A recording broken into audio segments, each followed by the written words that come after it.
Bonjour, voici donc la vidéo suivante intitulée Le bien, le mal et les émotions. Dans les univers à haute vibration, comme je l'ai dit dans la vidéo précédente, nous ne pouvons pas percevoir la séparation entre ces deux forces, bien et mal, car le temps n'existe pas. Ainsi, on peut disposer d'un corps créé dans l'instant, par l'intention immédiate, et celui-ci peut être détruit presque instantanément sans que l'on s'en aperçoive, car notre conscience a déjà créé un autre corps quelque part. Exemple. Si votre esprit désire expérimenter la vie sur Vénus, il se crée un corps adapté à la vie sur cette planète et l'expérimente.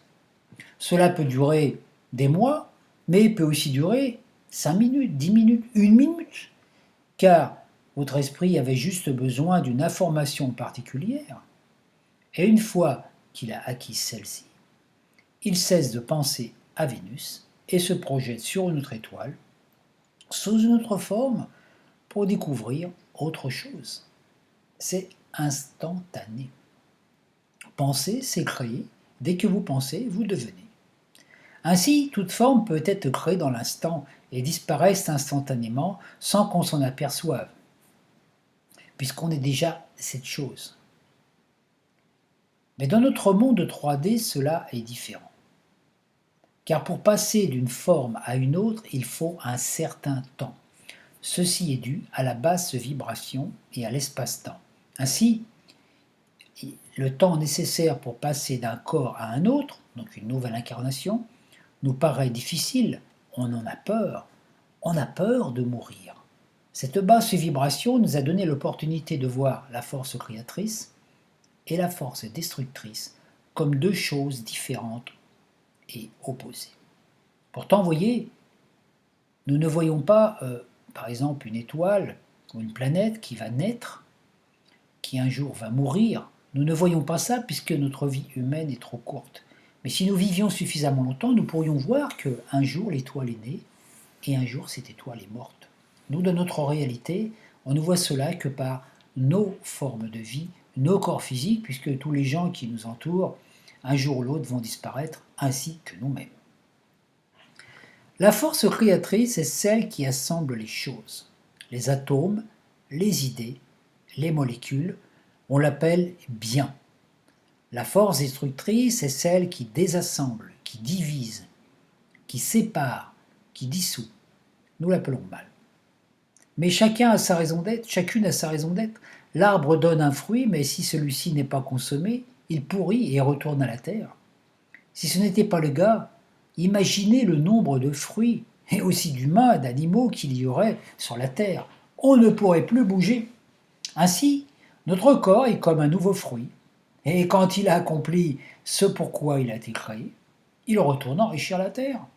Nos cellules transmettent au corps subtil de Gaïa les informations que nous avons véhiculées et nourries pendant notre incarnation. Nous sommes l'âme de Gaïa, nous sommes le corps de la Terre. Pendant notre vie terrestre, nous souhaitons œuvrer pour le bien, pour construire quelque chose de nouveau. Mais nous ne nous rendons donc pas compte insidieusement que nous avons aussi besoin d'utiliser la force dite mal. L'architecte qui élabore une belle maison n'a aucun scrupule à la démolir pour s'en construire une plus belle s'il en a l'inspiration. Aucune forme, aucune création ne peut être figée perpétuellement. Regardez la technologie, les ordinateurs. Ceux qui hier nous semblaient parfaits nous semblent caducs aujourd'hui. Et qui d'entre nous n'a jamais détruit un nid de fourmis ou de guêpes pour préserver sa santé ou celle des siens? Le programme matriciel de notre monde contient tous les possibles, toutes les bonnes et mauvaises choses à vivre ici-bas. Tout est en potentiel, mais ce sont nos pensées humaines qui ont créé des démons dans l'astral et des formes de vie qui se manifestent sur le plan réel, des formes qui n'existaient pas avant que nos pensées les nourrissent. Elles étaient juste là, des possibles. Notre pensée est créatrice, ne l'oublions pas. Les abeilles, qui viennent de Vénus, donnent du miel et œuvrent en communauté parfaite. Mais regardez les guêpes, elles. Elles ne créent rien. Elles prennent la nourriture ici ou là, attaquent sans discernement. Elles sont comme des guerrières farouches et prédatrices, envahisseuses et aussi dangereuses pour notre santé. C'est le même cas pour les frelons asiatiques qui tuent les abeilles. Alors, certains esprits persuadés que tout est bon, que tout est créé par le divin, préconisent de laisser faire. Vous voyez le mot laisser faire dedans, en vibration, on a aussi Lucifer. De laisser vivre ces espèces menaçantes. Mais agir ainsi, ce n'est pas tenir compte de notre participation à cette co-création. La force de vie que l'on appelle Dieu octroie la vie, crée la forme, donne l'énergie, mais c'est nous, par nos attentions, qui créons telle ou telle chose. Quand on a plein de mauvaises pensées dans la tête, on a des mauvaises herbes dans notre jardin. Quand on est collant, on va vivre dans un endroit où la terre est collante. La matière est toujours reflet de nos pensées, un super miroir réflecteur. Alors non, tout n'est pas bon. Certaines plantes sont vénéneuses et mortelles pour nous. C'est à nous de discerner. On ne nous demande pas de les tuer, mais de ne pas les consommer. Et de ne pas les cultiver non plus. Je ne dis pas par exemple qu'il faut détruire toutes les guêpes, passer un partenariat avec elles. Et si elles occupent nos demeures, c'est à nous de les chasser ou de les détruire. Cela fait partie de notre réalité. Et s'il n'en avait pas été ainsi, il y a belle lurette que nous serions tous morts. Nous aurions pu laisser. La nature a aussi besoin de notre intervention. Pour aller bien regarder dans les forêts, les arbres qui sont envahis par le lierre ou par les ronces et par tout ça, et qui meurent d'étouffement. Quand un humain arrive et qui commence à libérer un arbre de ces forces qui sont là, qui sont prédatrices, et automatiquement l'arbre va se sentir mieux, il va s'épanouir, grandir. Donc nous faisons partie intégrante de ce monde. Alors il faut arrêter de penser que tout le monde il est beau, tout le monde est gentil, que tout va bien. Nous vivons pour expérimenter les deux forces et que nous ne le voulions pas, nous agissons toujours comme ça puisque dès que nous mangeons, nous tuons des forces, des formes de vie pour nourrir notre forme physique. Donc il y a toujours ces deux interactions. Donc il ne faut pas se bloquer sur cette énergie. Oui, tout est parfait, on laisse tout faire comme ça. Non, il y a des choses que nous sommes là pour, pas pour rectifier, mais pour améliorer. Donc voilà. Donc tous, sans exception, donc nous vivons avec ces deux forces. Nous tuons des animaux pour nos enfants pour qu'ils aillent bien. Nous détruisons des arbres pour construire nos maisons. Et tout s'équilibre en permanence. Dès que nous avons accompli un acte, il est inutile de vouloir le modifier. Il faut s'adapter. Exemple, vous jetez un caillou dans l'eau. Les poissons sont dérangés pendant un temps. Puis ils s'habituent et le caillou finit par faire partie de leur environnement. Mais nous, si nous étions ces poissons, nous râlerions en cherchant la cause. Qui a jeté ce caillou? Pourquoi? Sans doute un ennemi, quelqu'un qui nous veut du mal. Pourquoi ça? Ça doit être peut-être des extraterrestres qui ont jeté ce caillou pour nous faire du mal. Des mauvais qui sont là, qui veulent nous envahir. Nous polémiquons sans cesse, nous mentalisons et nous générons des choses mauvaises dans nos vies à cause de cela. Nous devons prendre conscience que notre mental n'a aucun autre pouvoir que d'élaborer des théories. Essayez de construire une maison simplement en y pensant. Essayez de faire pousser une plante simplement par la pensée. Ça ne marche pas. Le mental, c'est un peu comme un plombier. Il doit relier le tuyau qui relie le corps physique au corps de lumière. Et après, laisser l'énergie faire. C'est-à-dire, c'est ne plus penser par soi-même, mais laisser l'esprit qui a tout créé penser à travers nous. Alors là, oui, il y a de la puissance. Là, oui, il y a de la force créatrice. Nous pouvons créer certaines choses sur la Terre, naturellement. Nous pouvons construire des maisons, élaborer des choses, changer des choses qui ont déjà existé. Par exemple, on prend un engin ou un objet, on peut l'améliorer. Regardez les voitures, on n'arrête pas de créer de nouvelles voitures, mais en fait, on ne fait que changer la forme des choses. Mais est-ce qu'on est capable de créer une voiture par la pensée, simplement? Non. Voilà, parce que ça fait partie. Il faut prendre conscience que notre mental n'est qu'un serviteur, un canal de l'énergie créatrice. Donc ne pas penser que c'est nous qui pouvons créer, même si dans les plans de l'absolu, c'est nous qui créons, puisque nous sommes aussi cette force de l'autre plan, mais arrêtez de penser que notre petit ego peut des choses.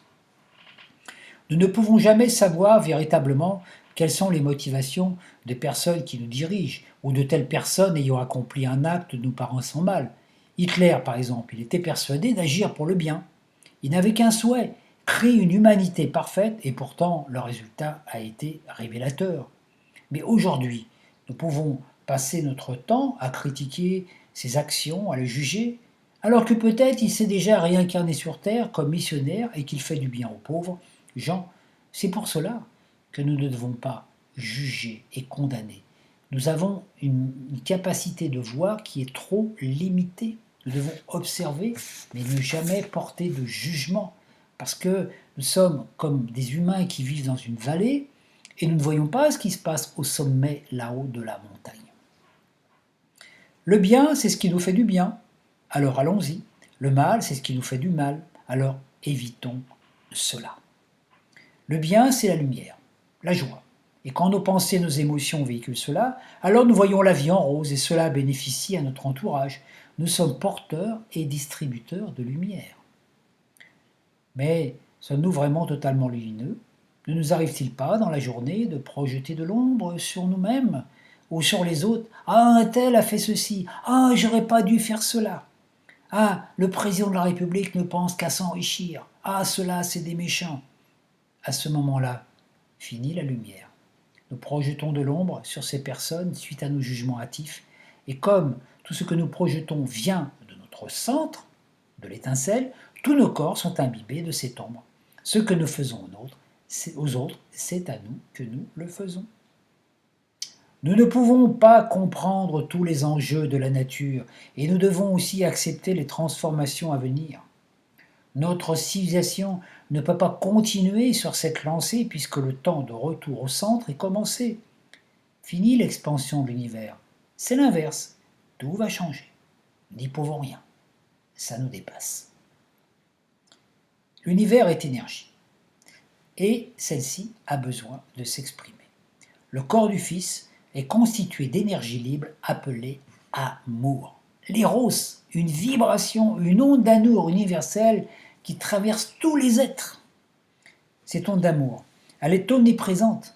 Nous pouvons l'accepter, l'exprimer, la vivre, ou même la retenir et la dévier. Cependant, nous ne pouvons la rejeter. Cela ne dure qu'un temps. Elle finit par nous faire exploser. La puissance d'amour est plus puissante que la force atomique. Dans notre monde, l'énergie se manifeste sur le plan des idées, d'électricité, des émotions, magnétisme, et de sensations, perception sensorielle. Les trois sont indissociables. Une idée se transforme en image, celle-ci suscite une émotion qui veut s'exprimer, cela active des perceptions sensorielles et déclenche une action physique, un réflexe.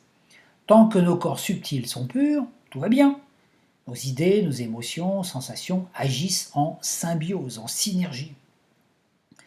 Mais quand ces corps subtils sont encombrés par des scories émotionnelles, intellectuelles, sensorielles, rien ne va plus. Les scories intellectuelles provoquent des blocages au niveau des idées. Manque d'inspiration, idées fixes, obsession. Cela modifie notre système respiratoire et nerveux. La respiration devient courte, saccadée, on s'agite, on s'énerve, on déprime. Les scories émotionnelles provoquent des blocages au niveau des émotions.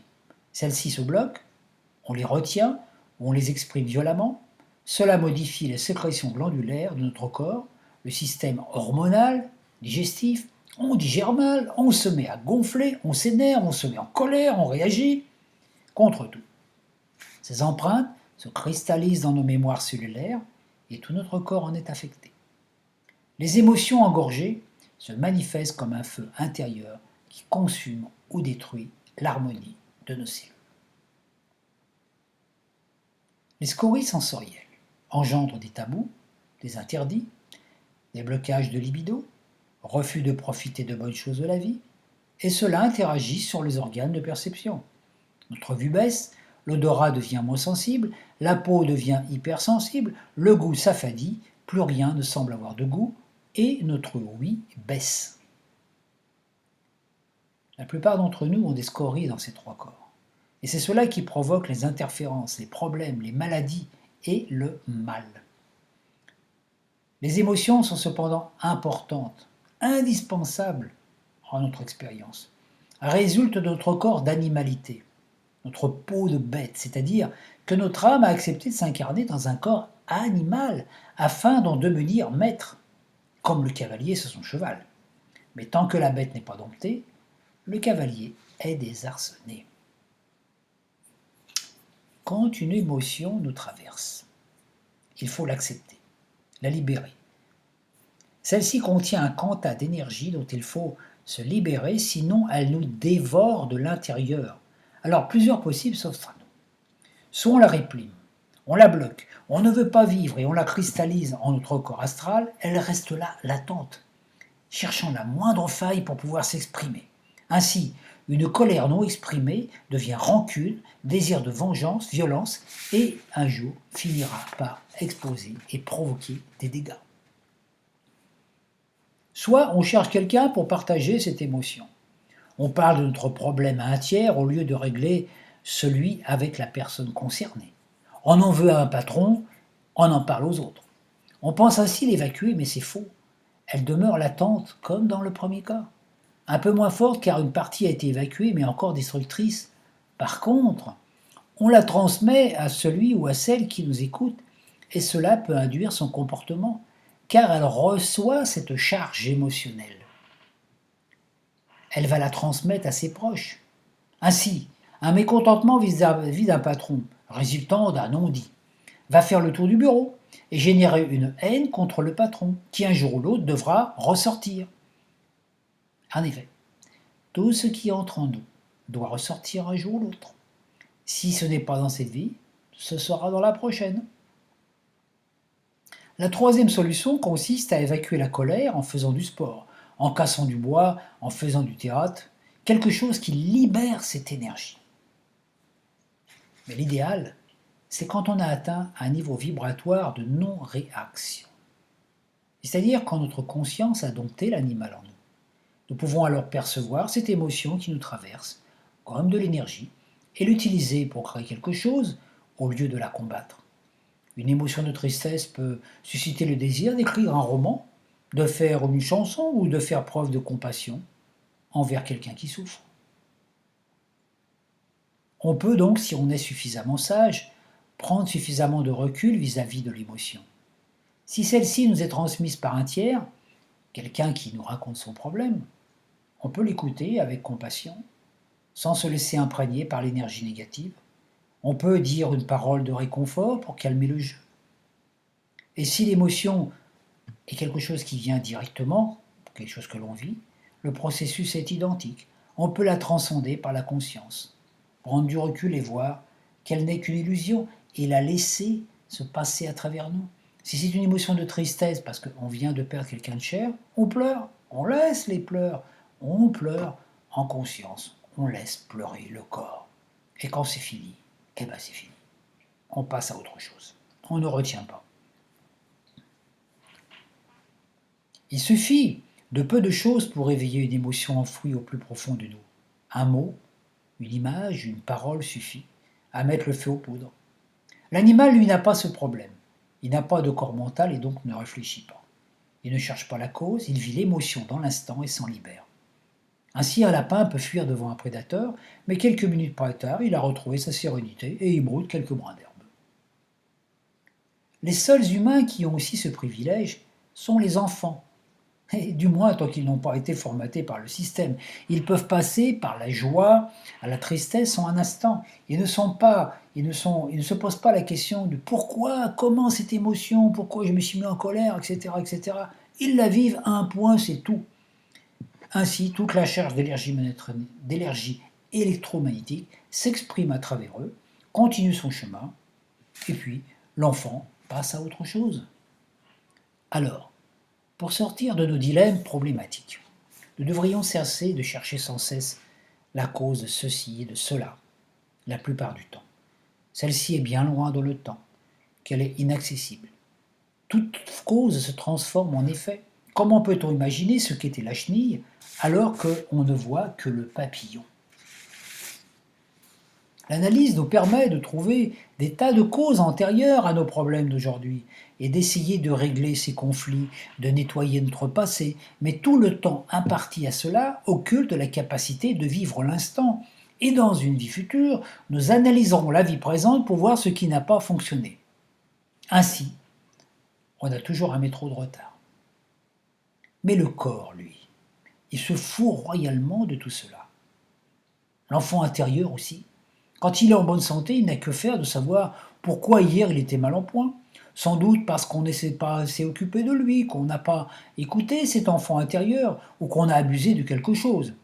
Trop de travail, de stress, une nourriture non adaptée, des angoisses, des émotions, des colères.